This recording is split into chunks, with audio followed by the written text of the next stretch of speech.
Hola, bienvenidos. Renovamos nuestro compromiso. Salud, doctor Bianco. Eduardo, bienvenido.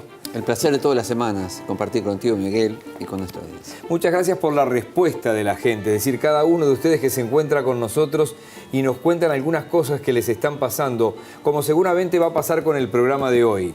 ¿Por qué? Porque cuando ustedes vean de qué se trata el programa de hoy, los que han tenido la suerte de tener una mínima formación, y cuando hablo de una mínima formación hablo de una enseñanza secundaria, van a recordar algunos conceptos básicos con respecto, por ejemplo, a la conformación de nuestro cuerpo y algunas cuestiones vitales como la respiración, nada más ni nada menos.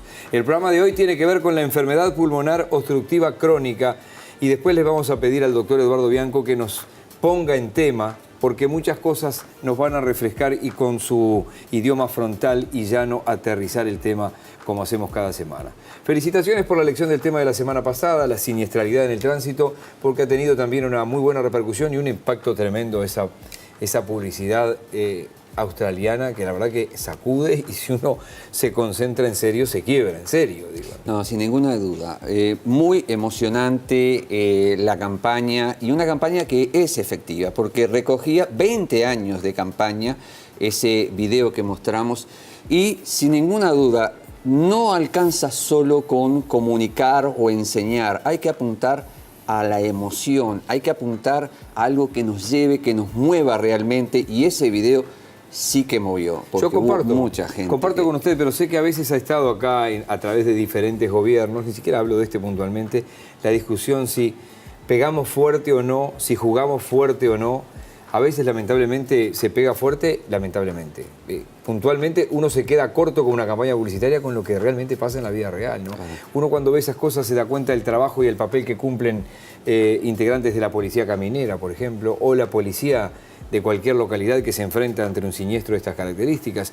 Los médicos, usted fue paramédico en una unidad móvil durante muchísimos años y se encontró con panoramas desastrosos de gente muy joven destrozada en un accidente de tránsito y prácticamente sin poder hacer nada en la mayoría de las veces, o lo que significa también el papel de bomberos y en el rescate en Hay mucha gente involucrada en esto que realmente hay que hacerle un reconocimiento. Pero recuerda, Miguel, que en el programa anterior nosotros hablamos con nuestro invitado, el doctor Gerardo Barrios, sobre la posibilidad con él o con otros integrantes de este equipo que asiste a los accidentados de tránsito, hacer un abordaje de lo que debe hacer o lo que no debe hacer aquella persona que no es médico, que no es profesional de la salud, pero tiene la desgracia, por decir así, de estar en un accidente de tránsito y como transeúnte o pasando por allí, dar una mano y saber qué es lo que hay que hacer, porque hay un riesgo. No hacer las cosas que se deben hacer o hacerlas mal puede provocar lo que se llama el segundo accidente y ser mortal. Y esto va a terminar que en algún momento volvamos con respecto a esto, porque lo que dice el doctor es clave y a veces hay gente que sabe y se acerca y dice no lo muevan de determinada manera o necesariamente mantengámoslo como está. Fijemos el cuello, es decir, no lo puede hacer uno, obviamente, o lo que en algún momento tratamos en el programa, que es de tratar de mantener el corazón latiendo, cosas elementales para un médico y para sobre todo para los que llegan a ese lugar, pero no tan comunes para nosotros. Esperemos que cada uno de los programas nos vaya dejando este propósito, un compromiso con la salud, con la nuestra en primer lugar y con los que nos rodean en segundo lugar. Les voy a dar las vías de comunicación. Adelante. Que son las siguientes. @saludcompromiso, ese es nuestro Twitter. Nos pueden mandar un correo electrónico a compromisosaludui@gmail.com. Recuerden, por si no nos han visto en otros programas, cada una de las cosas que llegan no caen en saco roto. A veces una propuesta con respecto a una enfermedad determinada termina siendo un programa entero. O un tema que no necesariamente es enfermedad. Por ejemplo, las causas de enfermedades. Estamos ya poniendo en el aire un tema que estamos preparando, que es la inflamación o el proceso inflamatorio como causa de varias enfermedades a nivel del cuerpo. Entonces, ese es un tema que vamos en poco tiempo a abordar en nuestro Compromiso Salud. El siguiente informe presenta formalmente el tema de hoy.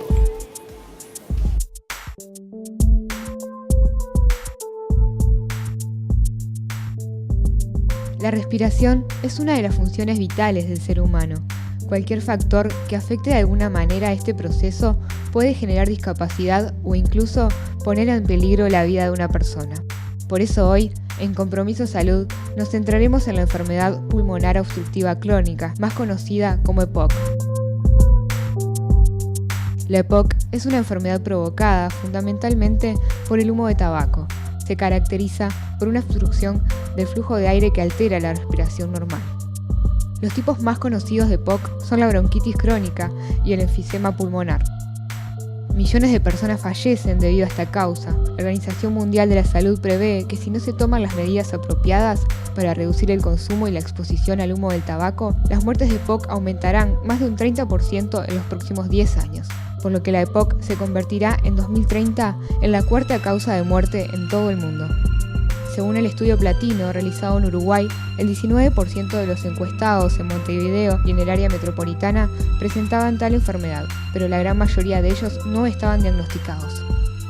La EPOC es una enfermedad crónica no curable, pero si se diagnostica a tiempo, el tratamiento adecuado será más efectivo, permitiendo retrasar la progresión de la enfermedad.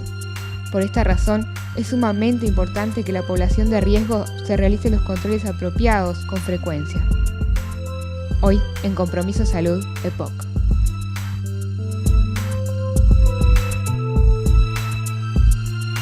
El informe lo marcó con claridad.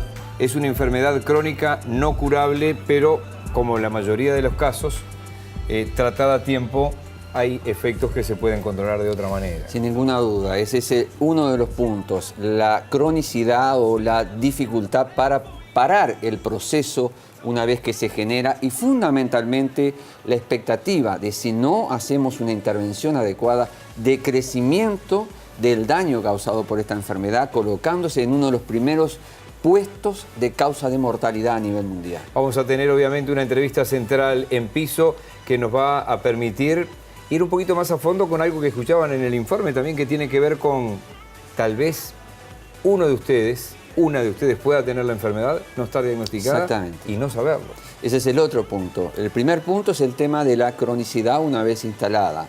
Y el segundo punto, que hay mucha gente que padece de esta enfermedad y no tiene todavía clínica. O sea, requiere estudios paraclínicos para identificarla y diagnosticarla. Enfermedad pulmonar obstructiva crónica, a veces tengo que leerla para no equivocarme. Bien. Tema central de hoy, primera pausa y ya volvemos.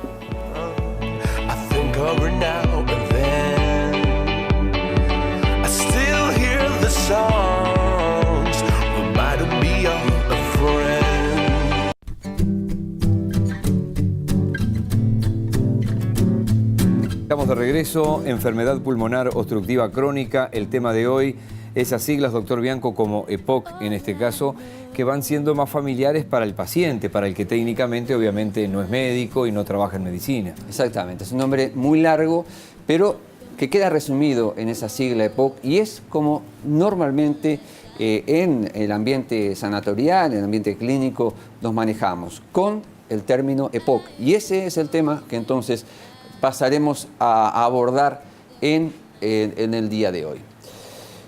Aprovechando esta oportunidad, porque habíamos hablado de enfermedades respiratorias, de asma en el niño, vamos a hacer un breve repaso del sistema respiratorio y la respiración, sobre todo para aquellas personas que no tienen una formación profesional o han recibido información al respecto. O incluso para las que hemos tenido alguna educación, pero que nos olvidamos de eso. Perfecto. El sistema respiratorio está integrado por las vías respiratorias con la cavidad y fosas nasales, luego una parte común con el sistema digestivo, que es la faringe, y a partir de la laringe se inicia el aparato o las vías respiratorias que, siguiendo con la tráquea y los bronquios fuentes, se dividen posteriormente en el interior de los pulmones en bronquiolos que llevan el oxígeno, llevan el aire a el interior de ambos pulmones, que son los elementos fundamentales de la respiración, del aparato respiratorio, donde se produce el intercambio gaseoso. Vamos con este corto video a dar una explicación, a completar este elemento. Por favor, vamos al video.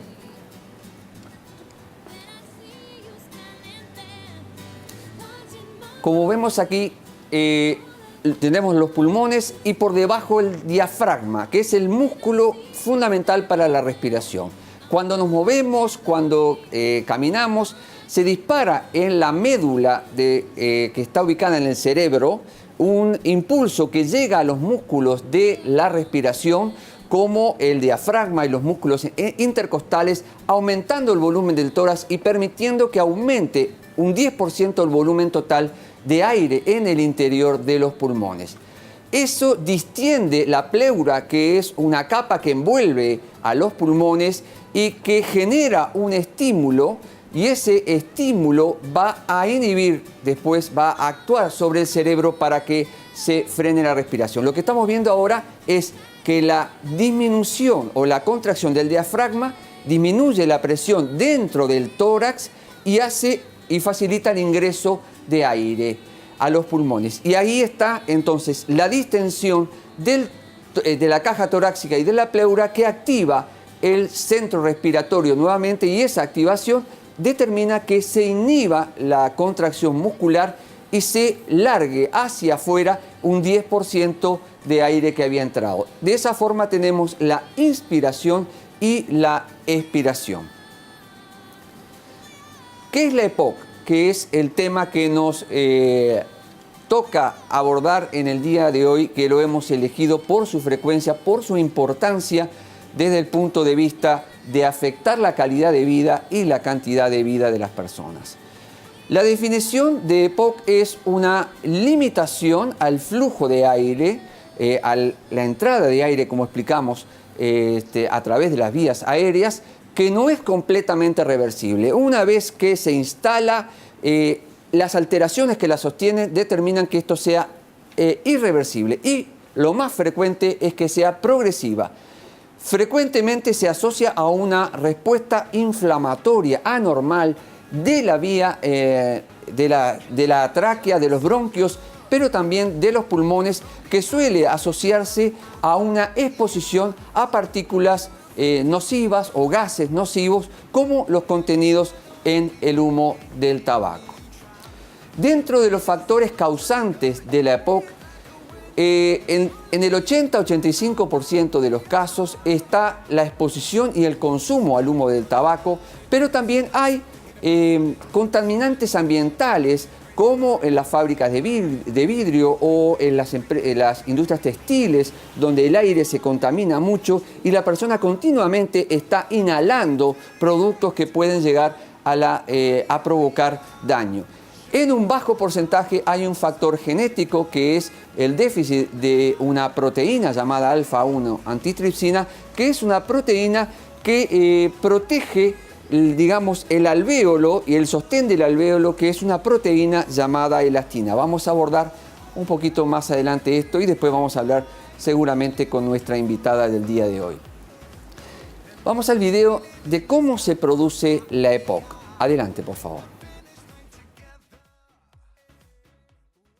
La función pulmonar máxima disminuye con la edad debido a que los pulmones comienzan a perder parte del tejido. El número de alvéolos disminuye. Hay una disminución de los capilares pulmonares y también una pérdida de la elasticidad de los pulmones debida a diferentes factores. La enfermedad pulmonar obstructiva crónica, EPOC, se caracteriza por una respuesta inflamatoria anómala y persistente al humo del tabaco, que produce una limitación al flujo aéreo que no resulta completamente reversible y que es generalmente progresiva. Varios estudios demuestran que en los fumadores se duplica o triplica el índice de declive del volumen expiratorio máximo en el primer segundo, VEMS, en comparación con los no fumadores. Solo entre el 15 y el 20% de los fumadores desarrollan una EPOC clínicamente significativa, lo que sugiere que la predisposición genética y los factores ambientales también influyen en la patogénesis de la enfermedad. La agresión producida por el humo del tabaco a nivel pulmonar conduce al enfisema y al remodelado de las vías respiratorias, manifestándose como metaplasia escamosa y mucosa del epitelio, hipertrofia del músculo liso y fibrosis de la pared de las vías respiratorias, causantes de la obstrucción progresiva al flujo aéreo. En un principio, la EPOC fue considerada una enfermedad progresiva e irreversible, pero hoy conocemos que la enfermedad puede ser frenada y en ocasiones revertida mediante una serie de intervenciones que consiguen una disminución del deterioro de la función pulmonar. Reducir la pérdida de la función pulmonar resulta una meta fundamental en la evolución de los pacientes con EPOC. Así que entonces tenemos, primero, un proceso inflamatorio y varios elementos subyacentes a la enfermedad pulmonar obstructiva crónica. Uno, la inflamación de la propia pared, el aumento de la secreción, se producen secreciones, la tos y la expectoración en uno de los tipos de EPOC que vamos a mencionar es prioritario. Y el otro punto que se produce fundamentalmente en el segundo tipo, que es el enfisema, es un desbalance a nivel del alvéolo pulmonar que afecta el sostén de ese alvéolo pulmonar, que es la proteína llamada elastina. Hay enzimas que tienden a degradarla y la antitripsina tiende a evitar esa degradación, esa ruptura de esa elastina y mantener el alvéolo.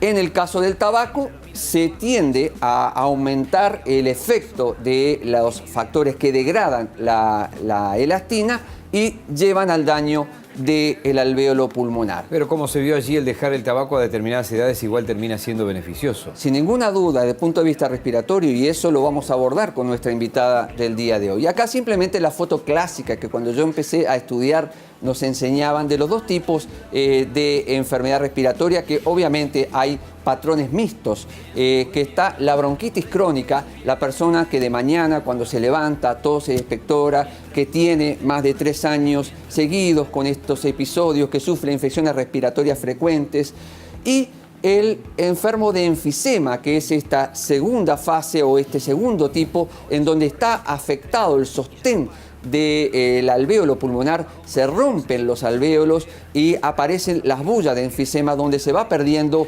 la capacidad del pulmón de intercambiar oxígeno. Esto simplemente es a modo de introducción, algo que vamos a hablar posteriormente. ¿Cuáles son los indicadores de sospecha? La existencia de una exposición a un factor de riesgo, tabaquismo o polución ambiental o sustancias en el lugar de trabajo, la presencia de tos o expectoración en forma persistente, el agregado de disnea, de fatiga, la persona se cansa al hacer esfuerzo primero y cada vez hacer menor esfuerzo, y el otro punto es la existencia de infecciones respiratorias frecuentes. Los síntomas, más exposición a factores de riesgo, más un estudio muy importante que vamos a abordar a posteriori con la invitada, la espirometría, nos permiten o nos van a permitir hacer el diagnóstico de enfermedad pulmonar obstructiva crónica.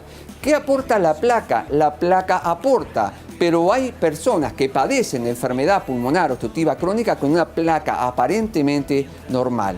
Esto que están viendo aquí es simplemente una imagen normal con la columna detrás, la clavícula, las costillas y los vasos pulmonares se notan allí tenuemente y obviamente la silueta cardíaca está allí, como decíamos. ¿Y qué pasa en el pulmón de uno de las placas, de los tipos de placa? El pulmón se vuelve hiperclaro, desaparece parte de lo que es el tejido pulmonar. En el caso del enfisema ya aparece más oscuro en las placas, con el tórax más hinchado, con el diafragma disminuido. Eso se llama hiperclaridad en la radiografía. Y para terminar, vamos a decir que hay distintos grados de severidad. Como decíamos, puede haber una fase asintomática, una severidad leve que se cansa poco, pero puede llegar a un momento que esa persona con insuficiencia respiratoria necesite de oxígeno permanencia y esté ligado a su cama, a su área, y tiene que quedarse quieto allí porque no puede trasladarse debido a la necesidad de oxígeno. Hoy, por suerte, hay opciones, mochilas de concentradores de oxígeno que permiten a estas personas poderse trasladar, pero tienen una autonomía limitada de un número de horas, que hablaremos también con nuestra invitada del día de hoy. Como nos pasa a los humanos, seguramente muchos de los que llegan a este extremo fueron advertidos durante años sobre determinadas conductas. Puede terminar así, podés terminar así, pero somos tercos, ¿no? No, lo peor es que muchos de estos pacientes incluso continúan exponiéndose al humo del tabaco porque es una adicción y porque no pueden dejar. No es porque no quieran, no pueden. Pero bueno, eso lo vamos a hablar también en el día de hoy. Bien. Vamos a hacer otra pausa y venimos con nuestra invitada central, obviamente una especialista en este tema. Ya venimos.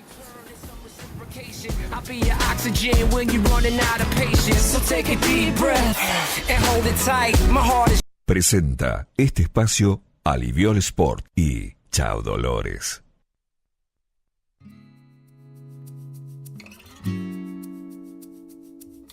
Les quiero hablar de Aliviol porque Aliviol tiene una solución para cada dolor. Ustedes pueden conocer más en facebook.com/aliviolsport y participar además en sorteos y promociones web. Nosotros recomendamos para antes y después de hacer deporte Aliviol Sport. Hay que pedirlo en la farmacia. Aliviol Sport y chao dolores. Doctor Eduardo Bianco.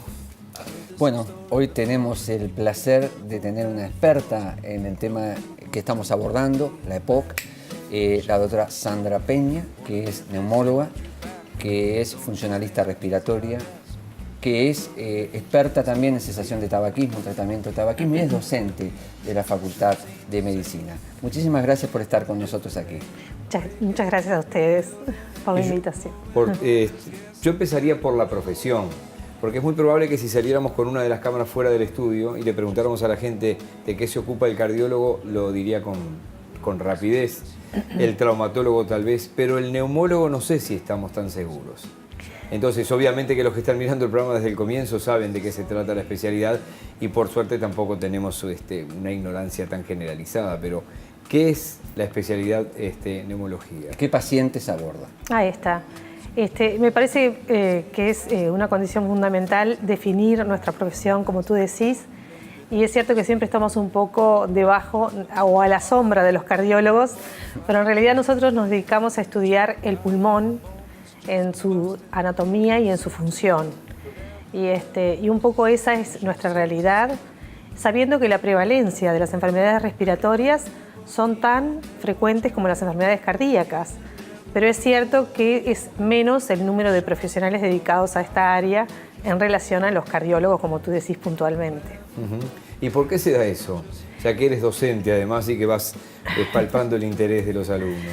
Y bueno, un poco porque las enfermedades respiratorias han sido muy abarcadas desde el principio por los médicos generales, los médicos internistas, y es generalmente los pacientes que nos llegan a nosotros, los especialistas, ya vienen un poco baqueteados, diríamos, han sido evaluados por otros colegas, tratados hasta los momentos en que el paciente realmente los síntomas le son invalidantes o le comprometen su calidad de vida, y muchas veces es allí cuando nos llegan a los especialistas. Muy bien.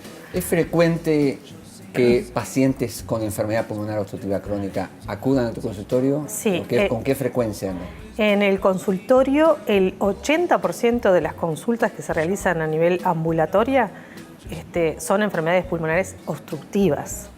Dícese de EPOC, como es el tema hoy, enfermedad pulmonar obstructiva crónica, asma, que es el principal diagnóstico diferencial, diríamos, es decir, la similitud de presentación de ambos casos. Hablamos de asma infantil hace un tiempo atrás, pero bien. Muy bien, que es la principal causa de confusión diagnóstica, diríamos, en nuestros pacientes.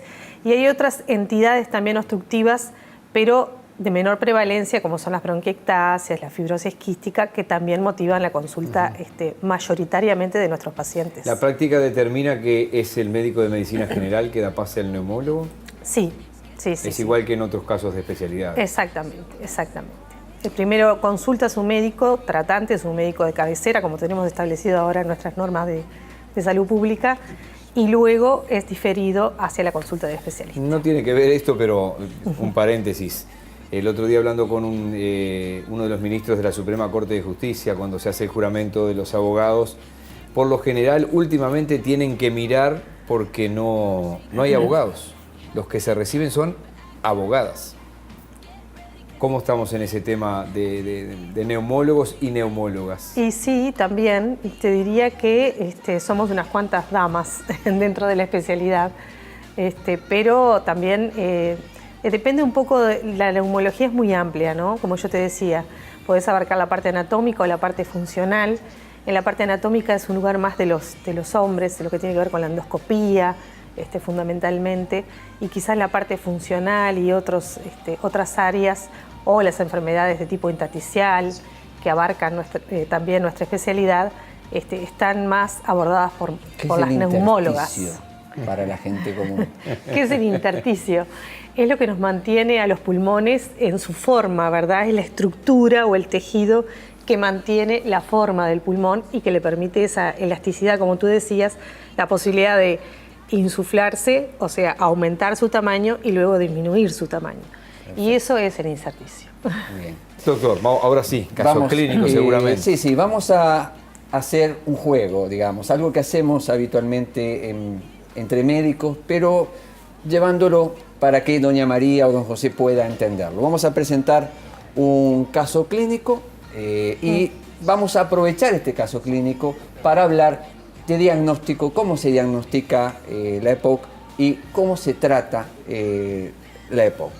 Entonces tenemos un hombre de 53 años con un peso de 106 kilos, una talla de 1,79, fumador de 25 cigarrillos por día desde los 16 años, que consulta por cuadro de varios meses de evolución caracterizado por dificultad para respirar ante esfuerzos moderados, que se acompaña de tos y expectoración diaria a predominio matinal, no tiene dolor torácico, no tiene dificultad cuando está acostado, ni episodios de falta de aire nocturno, no ruidos respiratorios audibles, y el examen físico tiene un buen estado general, las mucosas y la hidratación es correcta, la parte cardíaca está normal, pero los ruidos, si bien respira normalmente, los ruidos respiratorios están disminuidos en ambos campos y no hay ruidos agregados, no hay lo que la gente conoce como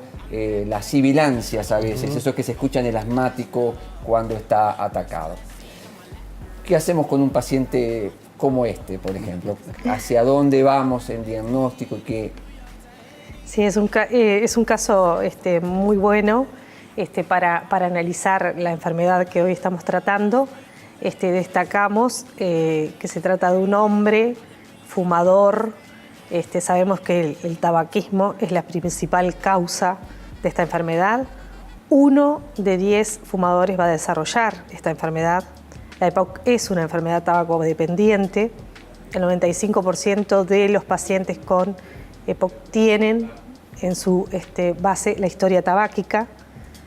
Si bien también, como decía el doctor Bianco hace un ratito, hay otros factores también relacionados, como es la exposición del humo de leña o de otros agentes tóxicos inhalantes.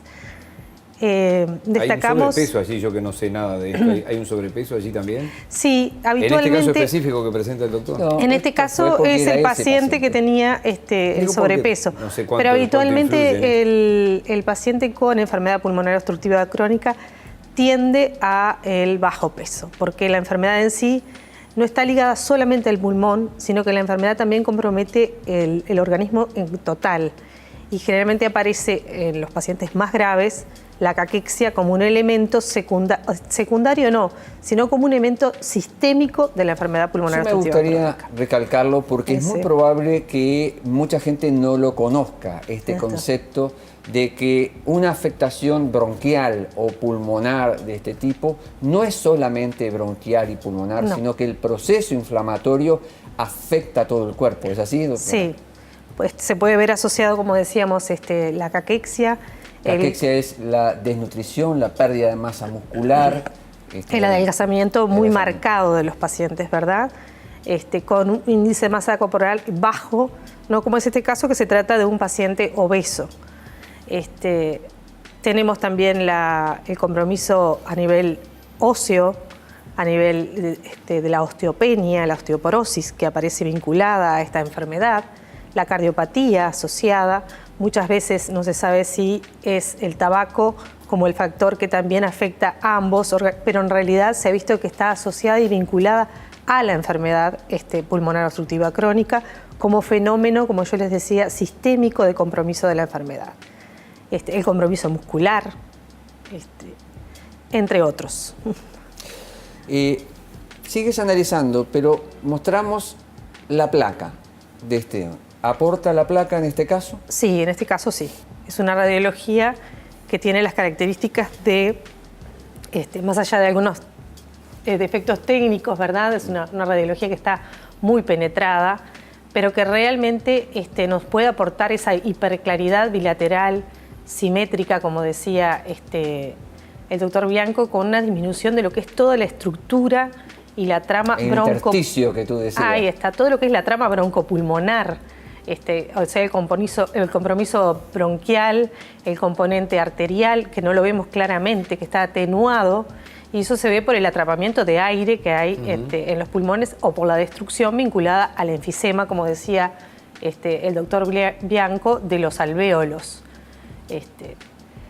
Vemos que es una radiología que seguramente corresponde a un hombre y vemos que tiene, si uno mira desde lo que es el vértice a la base, vemos que está muy alargada esa radiología, que el corazón tiene una forma como de gota. Digo, son elementos que a nosotros nos hacen pensar en el atrapamiento aéreo. Y que los diafragmas, que son los músculos que separan la cavidad del tórax de la cavidad abdominal, realmente están aplanados, como lo vemos allí, que generalmente lo vemos mejor en la radiología del perfil que tú mostraste, que realmente, o excavados, y eso habla de la importancia de la cantidad de aire que tenemos atrapado en nuestros pulmones, que eso es lo que nos da el síntoma, que es lentamente progresivo, que nuestros pacientes dicen, de a poquito yo empecé a sentir que cada vez tengo más limitación para caminar, para hacer mis actividades cotidianas. Es más, ahora ya casi no puedo ducharme porque me falta el aire. Les voy a pedir unos minutos Sí, cómo no. para hacer una pausa y seguimos en tema con la entrevista central de hoy. Ya venimos.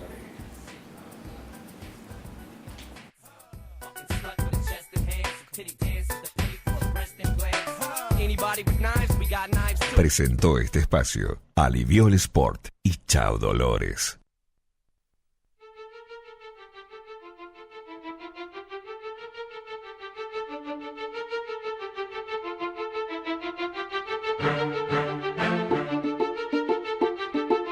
Recuerden ese número que veían en pantalla, 0881-89, es la línea gratuita de Gremca, la salud a tu alcance. Seguimos, Eduardo. Sí. Doctora Peña, hablábamos de que esta enfermedad genera una dificultad respiratoria, pero tú terminaste diciendo atrapamiento de aire. ¿Cómo juega el atrapamiento de aire en los pulmones en la dificultad respiratoria? Muy bien. Digo, lo fundamental es que frente a la actividad el paciente puede respirar, es decir, llevar el aire a sus pulmones, pero tiene mucha dificultad para sacarlo el paciente que tiene enfermedad pulmonar obstructiva crónica, porque lo que hay es un aumento de la resistencia de la vía aérea por el proceso de bronquitis o por el propio enfisema que hace que el bronquio tienda a cerrarse, desde los bronquios más pequeños hasta los bronquios de mayor diámetro. Fundamentalmente se ven afectados los bronquios los más pequeños, ¿verdad? Y entonces eso hace que el aire vaya quedando atrapado en nuestros pulmones y esa sensación de aire atrapado en los pulmones se transmite por la dificultad para el ingreso del mismo. Y eso es la disnea. Lo que el paciente siente es que no puede respirar. Todo este proceso nosotros lo tenemos que documentar o confirmar con la medida mediante un estudio muy simple, muy sencillo, muy útil, que se puede hacer en la consulta en forma ambulatoria, que es la espirometría, que realmente es lo que nos confirma que hay obstrucción. Y una vez que tenemos confirmada esa obstrucción, nosotros podemos determinar la severidad de la misma también. ¿En qué consiste una espirometría en este caso puntual, por ejemplo? La espirometría es un estudio muy sencillo, como yo te decía, en el cual nosotros le pedimos al paciente que realice una serie de maniobras de entrada y salida de aire, una etapa que es lenta, basal, y una etapa que es con un poquito más de esfuerzo, en la cual nosotros podemos determinar si hay una limitación a ese flujo, a esa salida de aire, y esa limitación también podemos establecer mediante determinados valores, mediante la interpretación de los datos que nos aporta la espirometría, el grado de severidad de esa obstrucción. ¿Hay algún momento en la parte inicial del diagnóstico que se unen un diagnóstico de asma con EPOC, por ejemplo? Bueno, no solamente en la parte inicial. En realidad siempre hay cierta confusión a la hora de hacer los diagnósticos, pero fundamentalmente lo que pesa más es la historia clínica del paciente. Porque el paciente que tiene una historia clínica desde su infancia, con crisis broncoobstructivas reiteradas, con crisis de chillidos en el pecho, que tosió mucho cuando era niño, que ha tenido mucha dificultad respiratoria y que en algún momento usó inhaladores y eso lo mejoró completamente o en forma espontánea se mejoraba, eso nos avala más el diagnóstico de asma. También todo lo que tiene que ver con el entorno de la exposición a alergenos, los cambios de estación, todas estas cosas que desencadenaron esas crisis de broncoespasmo, todo esto nos relaciona más con lo que es la historia de asma, enfermedad o el diagnóstico de asma, enfermedad. Ahora, cuando nos planteamos la enfermedad pulmonar obstructiva crónica, generalmente lo pensamos o lo tenemos que pensar cuando el paciente tiene más de 40 años, cuando el paciente tiene una historia de tabaco, es decir, tiene una historia tabáquica en la cual nosotros tenemos que ser muy precisos para detectarla. Ese tabaquismo puede ser leve, severo, no importa, porque tenemos cierta predisposición a desarrollar la enfermedad si fumamos. Eso es un pilar fundamental para este diagnóstico. Pero nosotros, el paciente consulta por la historia de disnea, la historia de falta de aire o la historia de tos y expectoración repetida en el tiempo, que se mantiene más de 3 meses por 2 años consecutivos. Pero Sandra, ¿puede existir una enfermedad sin síntomas? O sea, ¿el funcional respiratorio puede ayudar a diagnosticar esa enfermedad antes de comenzar con síntomas? Lo que pasa es que el paciente muchas veces se va adaptando a esa limitación, porque esa limitación es pausisintomática, es decir, que esa limitación es progresiva, lentamente progresiva, vinculada a la inflamación de la vía aérea, el compromiso de la vía aérea, y muchas veces el paciente niega este síntoma y simplemente porque es un hombre mayor, exactamente, entonces es un negador de su propio síntoma. Y en los pacientes que son fumadores y mayores de 40 años, quienes trabajamos en los programas de cesación de tabaquismo, muchas veces pesquisamos este diagnóstico, como lo hicimos en un trabajo en el Hospital Macién, en el cual nosotros detectamos y diagnosticamos un 27% de los pacientes que fumaban tenían diagnóstico de POC y ellos desconocían este diagnóstico. Por esa autonegación, ¿no? Me hace acordar a algún traumatólogo que me ha dicho, llega alguien y dice, doctor, me duele esta rodilla, y dice, ¿cuánto hace que le duele? Seguro, ya llega sin rodilla. Pero no es solo negación, asumimos que a medida que pasan los años y las décadas, como que nuestra capacidad respiratoria va disminuyendo. Va disminuyendo. O lo atribuimos a que estamos con sobrepeso, que no estamos haciendo el ejercicio físico adecuado. Bueno, sí, lo peor. Ahí sí entramos en lo peor, el autodiagnóstico además, ¿no? Pero aparte hay un infradiagnóstico que está documentado y es muy importante porque muchas veces el paciente fue muchas veces a su médico tratante, a su médico de cabecera, y le contaba que tiene cierta limitación. El médico no ahondó en la historia de tabaquismo, no precisó en algunos datos y no se le cruzó tampoco el diagnóstico. Y ya cuando el paciente realmente es diagnosticado ya tiene una severidad más importante. ¿Cómo tratamos a este paciente que teníamos? Y estos pacientes, ¿cómo los tratamos? Este es un caso, como yo les decía, muy típico, pero en general los pacientes se tratan el tratamiento esencial, el principal, el pilar fundamental, que el paciente no consuma más cigarrillos. El paciente fumador tiene que lograr estar en 0 cigarrillos. Y para que esta enfermedad no suceda, es una enfermedad muy prevalente, va a estar ocupando casi la 3ª causa de muerte en el mundo, y esto es muy importante.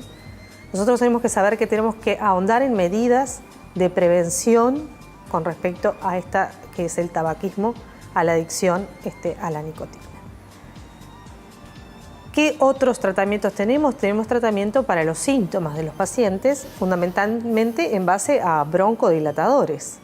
Tenemos la posibilidad de usar esta medicación fundamentalmente por la vía inhalada, en la cual es muy importante la educación del paciente, el correcto uso de estos inhaladores, va a lograr que verdaderamente el paciente mejore su obstrucción.